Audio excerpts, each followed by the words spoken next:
This view is garbage. The scream shattered the quiet elegance of the JFK first-class lounge before I could even lower my coffee cup. Then came the heat. Searing wet heat exploding against my chest. My sister Alexis had just thrown a venti hazelnut latte directly onto my vintage white silk blouse. The liquid dripped down my ribs, scalding my skin. Around us, the elite clientele froze, silverware clinking into silence. My parents, James and Lisa, rushed over immediately. Not to check if I was burned. Not to help me. They rushed to the lounge attendant. "I'm so sorry," my mother hissed, flashing a practiced apologetic smile at the staff before turning her glare onto me.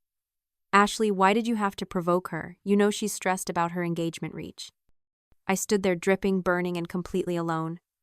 Before I tell you exactly how much that blouse cost and what it cost them, drop a comment and let me know where you're listening from.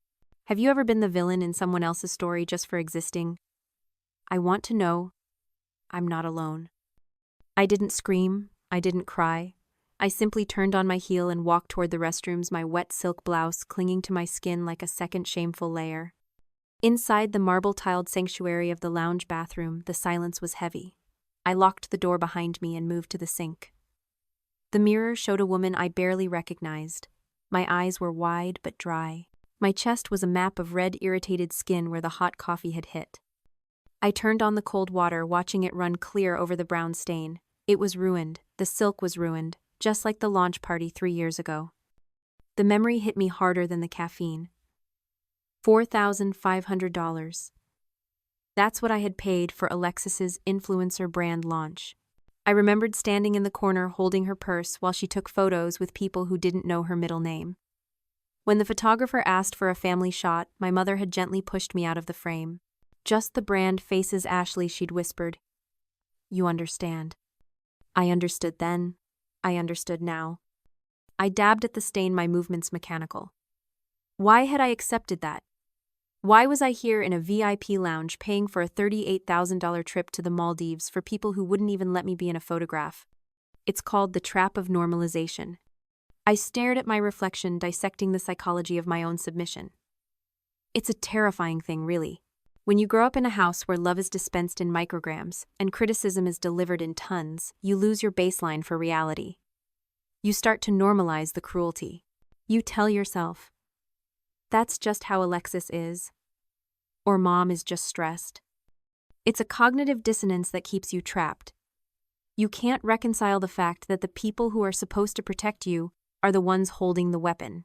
So you invent a story where their abuse is actually a form of affection, or at the very least, something you can earn your way out of. You think if you just pay enough, fix enough, and endure enough, the ledger will eventually balance out. But standing there watching the brown water swirl down the drain, I realized the ledger was never meant to balance. It was a subscription service, and I was the only one paying the monthly fee. My phone buzzed on the vanity. I looked down. A notification from my banking app. Pending transaction, Maldives all-inclusive resort package.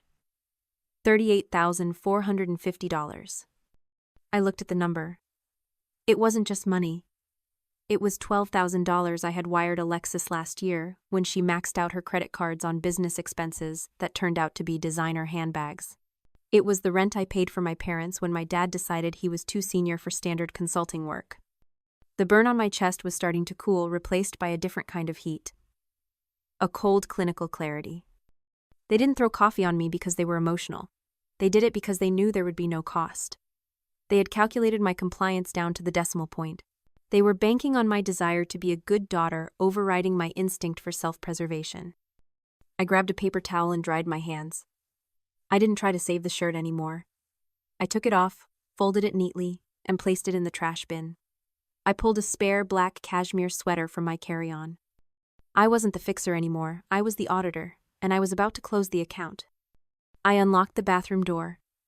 The hallway smelled like expensive perfume and silence. I didn't head back to the table where my family was undoubtedly laughing over champagne I had bought. Instead, I turned left toward the business center. It was time to make a call. I found sanctuary in a soundproof phone booth in the business center. It was a glass box, insulated from the noise of the lounge, a perfect aquarium for the modern executive. Or in my case, the family banker about to resign. I sat down and placed my phone on the small table. My banking app was still open, the numbers glowing on the screen like a neon warning sign. Pending $38,450. That number wasn't just a vacation, it was a house down payment. It was a year of freedom. It was the price of my admission into my own family. I tapped on the transaction history, scrolling back through the years. It was a graveyard of good intentions. There was the $4,000 for my dad's investment opportunity that vanished. The $1,500 for my mom's emergency dental work that somehow resulted in a new wardrobe.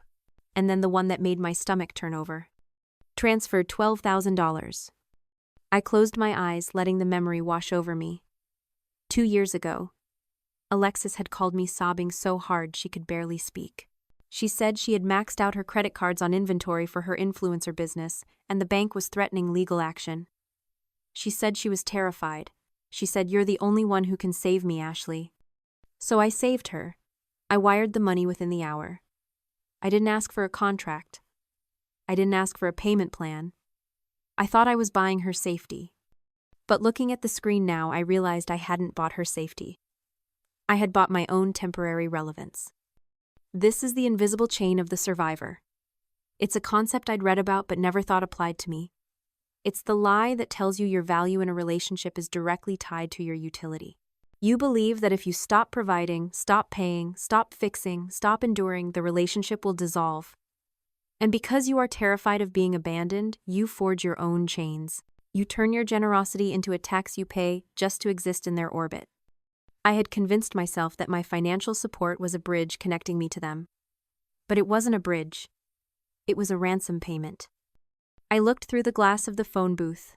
Across the lounge, I could see them. Alexis was laughing, holding a fresh glass of champagne, her phone out, probably recording a pre-flight vibes story. My parents were settling into the plush armchairs, looking every inch the wealthy travelers they pretended to be. They looked happy, they looked relieved, and why shouldn't they be? The problem me had removed herself, and the money mine was still flowing. The realization hit me with the force of a physical blow. They didn't hate me. They just didn't care about me. To them, I wasn't a person. I was infrastructure. I was the road they drove on and the roof over their heads. You don't thank the floor for holding you up, you only notice it when it creaks. Well, the floor was about to collapse. I took a deep breath. The air in the booth was recycled and cool. I felt a strange sense of detachment, like I was watching a movie of my own life. The anger that had been boiling in my gut settled into a cold, heavy stone. I wasn't doing this to teach them a lesson. That would imply I still cared about their growth. I was doing this to survive. I was cutting the chain. I pressed the icon for the concierge service. The phone rang once, twice. A smooth, professional voice answered.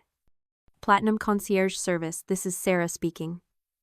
How may I assist you today? Hi, Sarah, I said, my voice steady. My name is Ashley. I'm the primary cardholder for the Maldives reservation under confirmation code Bravo 7 X-ray. Of course, Miss Ashley. I see your reservation here. A beautiful itinerary.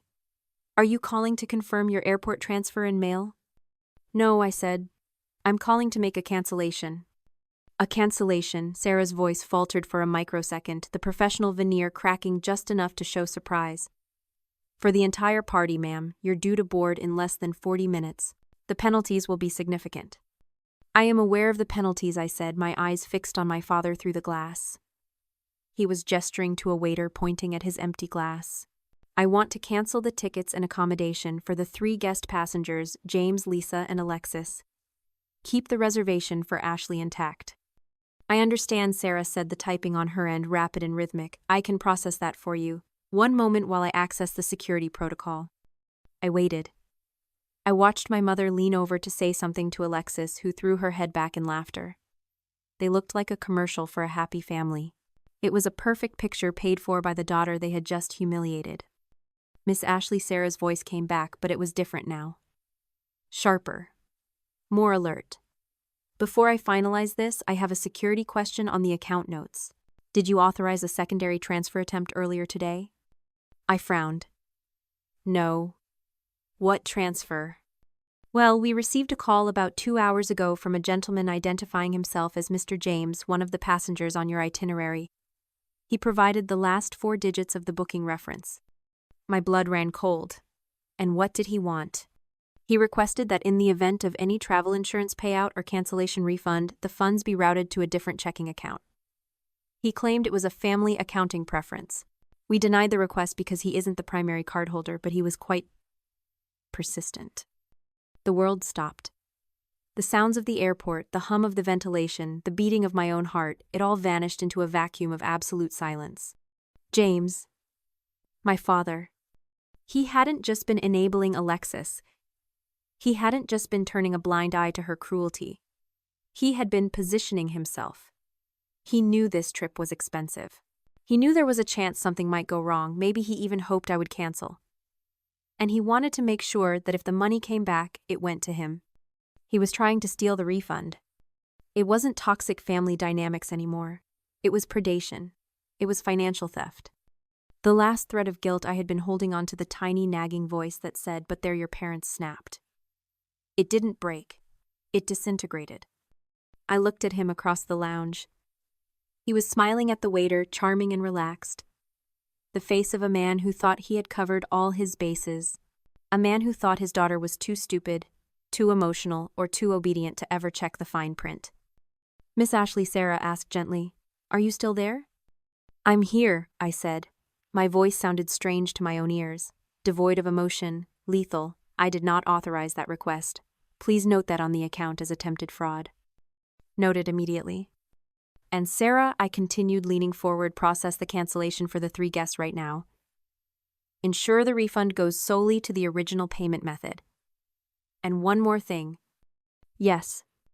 Upgrade the remaining passenger to the private suite for the long-haul leg. Use the difference from their canceled tickets to cover it. Consider it done. I hung up the phone. I didn't shake. I didn't cry. I felt a rush of adrenaline so pure it felt like oxygen. I wasn't a victim anymore. I was the judge, the jury, and the executioner. And the sentence had just been passed. I sat in the booth for another minute, watching the notifications roll in on my phone screen. Reservation updated. Refund processed $28,200. Seat assignment changed Suite 1A. It was done. In the digital world, my family had already ceased to exist on this trip. But in the physical world, they were still drinking my champagne. I stood up and smoothed the front of my black cashmere sweater. I caught a glimpse of myself in the glass reflection. I looked different. The woman who had run into the bathroom crying was gone. This woman looked cold. She looked like someone who balanced equations for a living and had just found a massive error she was about to correct. I walked out of the business center. The lounge was filling up as the departure time approached. I didn't go back to the family table. I had no interest in hearing their voices, their complaints, or their fake apologies. Instead, I walked to the bar and ordered a sparkling water with lime. I stood there sipping it, watching them. It was fascinating, really. To watch people who are completely oblivious to their own doom. Alexis was taking selfies, posing with her passport. My mother was applying fresh lipstick. My father was checking his watch, looking impatient for the boarding call. They were so confident in my submission. They were so sure that Ashley the fixer would come back head bowed, ready to be useful again. They thought the coffee incident was just a blip, a moment of drama that I would absorb like I absorbed everything else. I checked the time. Boarding would start in 10 minutes. I saw James look around, scanning the room for me, his brow furrowed. He said something to Lisa. She shrugged. He pulled out his phone. My phone buzzed in my hand. Dad calling. I declined the call. He frowned and typed a text. My phone buzzed again. Where are you? We need to head to the gate. Don't be childish. Childish? The word almost made me laugh. There was nothing childish about what I had just done. It was the most adult decision of my life. I typed a reply but didn't send it. I'm not coming. No, that wasn't right. That gave them too much information. It gave them a chance to argue. I deleted the text. I would let the system do the talking. The lounge attendant picked up the microphone. Ladies and gentlemen, we are now inviting passengers for Emirates Flight 202 to Mail to proceed to the gate for boarding. This was it. My family stood up in unison. They gathered their luxury carry-ons bags I had bought them for Christmas last year. They looked around one last time for me, annoyance clearly visible on their faces. She's probably sulking at the gate, I heard Alexis say as they passed within 10 feet of me. She didn't see me. She never saw me. Unbelievable, my mother muttered. Making us wait. I waited until they were at the lounge exit, right where the gate agent stood to scan passes for direct boarding. I finished my water, set the glass down on the marble counter, and followed them. I walked slowly, deliberately. I wanted to be close enough to see the lights on the scanner. They reached the agent. James stepped up first, confident, entitled, holding his phone out with the QR code displayed. "Good evening, sir," the agent said, smiling. She aimed the scanner. Beep, beep. A harsh red light flashed on the console. A low, dissonant tone that signaled error. James frowned. "Try it again." The screen dimmed. The agent tried again. Beep, beep. "I'm sorry, sir," the agent said, her brow furrowing.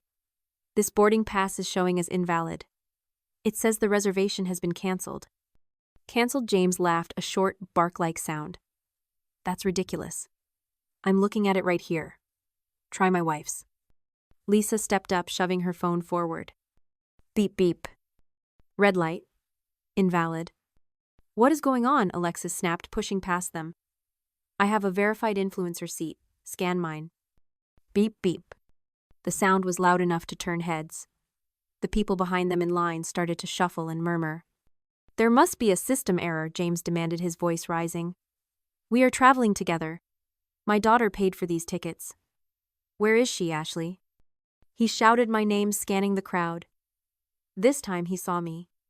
I was standing 10 feet away, leaning against a pillar, my arms crossed. I wasn't hiding. I was watching. "Ashley," he roared, pointing at me. "Get over here, there's something wrong with the tickets. You need to fix this." The command was so automatic. "You need to fix this." I pushed off the pillar and walked toward them. I didn't hurry. I stopped just outside of grabbing range. "There's nothing wrong with the tickets," I said. My voice wasn't loud, but in the sudden quiet of the boarding area, it carried. "What are you talking about?" Lisa hissed. "They're not scanning." "They're not scanning because they don't exist," I said. "I canceled them." Alexis dropped her carry-on. It hit the floor with a heavy thud. "You what?" "I canceled the reservations," I repeated. "The flights, the villa, the boat transfer, it's all gone." "You can't do that." James stepped toward me, his face turning a mottled purple. "That is my vacation, you gave that to us." "I didn't give it to you," I said, locking eyes with him. "I paid for it. And today I decided I wasn't getting what I paid for." "You selfish little..." Alexis lunged forward, but James caught her arm. "Fix it," James snarled, his voice low and dangerous. "Right now. Rebook them. I don't care what it costs." I smiled. It was a cold, sharp smile.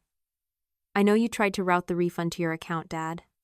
The color drained from his face instantly. He froze. "I know you called the concierge," I said. "I know you tried to steal the money before we even took off. So don't talk to me about what things cost. You know exactly what the price is." I turned to the gate agent, who was watching with wide eyes. I held up my phone. "I'm the primary passenger," I said. She scanned my code. Beep. A crisp, cheerful green light. "Welcome aboard, Miss Ashley," she said. "You're in Suite 1A. Enjoy your flight." I didn't break it, I said to my family, delivering the final line as I stepped past them toward the jet bridge. I just stopped paying for it. "Ashley, wait," my mother screamed. "You can't leave us here. Our bags are checked. We don't have a ride home." "Figure it out," I said without looking back. James tried to follow me, but 2 security officers stepped in front of the barrier. "Sir, you need to step back," one of them ordered. "You are not cleared to board." The last thing I heard as I walked down the tunnel was Alexis screaming, "My followers are going to hear about this," and my father shouting my name. It was music. Absolute music. The silence of the overwater bungalow was unlike anything I had ever experienced. It wasn't empty, it was full. Full of the sound of the Indian Ocean lapping against the stilts, full of the breeze rustling the thatched roof.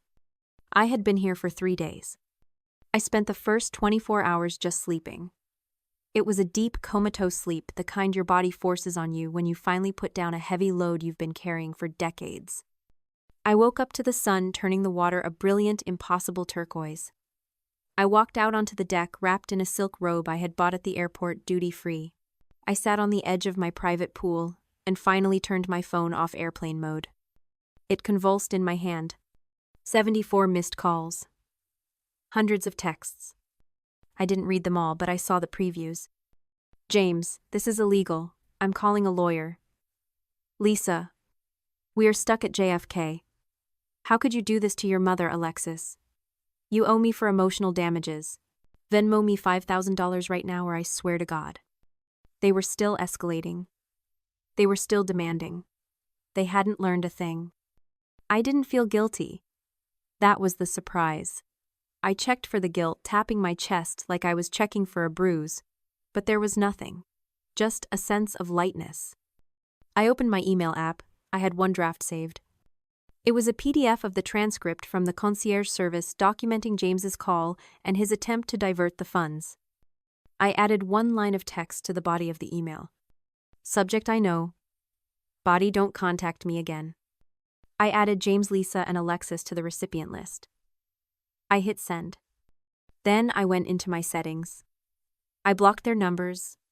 I blocked their emails. I blocked their social media accounts. I put the phone down on the table and looked out at the endless horizon. This is a letter to those who feel on the edge. I know you're out there. I know you're listening to this and thinking I could never do that. You're thinking about the guilt. You're thinking about the holidays. You're thinking about the fear of being an orphan in this world. I know that fear. It kept me paying the bills for 10 years. It kept me quiet when I should have screamed. It kept me waiting for an apology that was never going to come. But I need you to know what's on the other side of that fear. Peace. Real quiet peace. The kind where you don't flinch when your phone rings. The kind where you don't have to budget for someone else's mistakes. The kind where you realize that being alone is infinitely better than being with people who make you feel lonely. It costs everything to leave, I know that. It cost me my family. It cost me my history. But the return on investment, it's infinite. I stood up and dived into the water. It was cool and salt-heavy and perfect. I surfaced gasping for air and floated on my back looking up at the sky. I was alone in the middle of the ocean. And for the first time in my life, I was free. If you've ever felt like the ATM for people who can't even afford to pay you a compliment, share this story. Hit subscribe and let's build a community where family means respect, not a transaction.